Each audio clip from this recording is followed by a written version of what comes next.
huge corporation and you want people to have the enthusiasm and to come and work for you, you need to give a share of the pie, right? Because otherwise, why would they work for a nobody to make it a somebody, and if they don't have anything of it? So I think from a very early stage, if you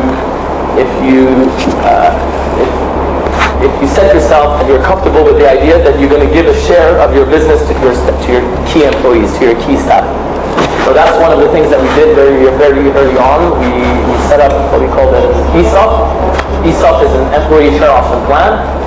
And basically what it says, an employee share option plan, it says that, we set 5 or 10% of the business aside that none of the founders or none of the investors can have access to. It's a set amount of shares that are put on the side at the start, or maybe halfway when you go and raise. Usually you do that. We did that when we went and did our first real round of funding after the Australians went out. When we went first round of funding, the investors, they want to see, okay, how are you going to motivate your team, right? Because salaries, obviously, you're not paying the craziest salaries, and how are you going to attract the right talents?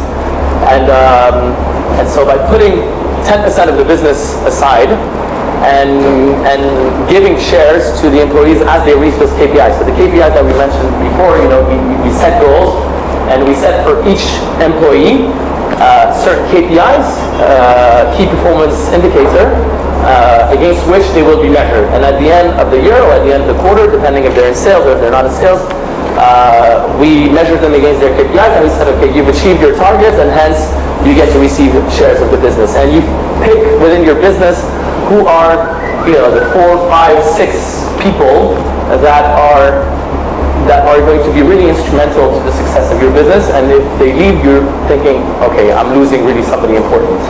And you want to make sure that those people have access to those shares and that they can dream, and you can share the big vision with them. Because if they don't have those shares, then you can't really share your big vision, because the big vision means a big success at the end. And if they're not part of that success, how can they identify themselves part of it?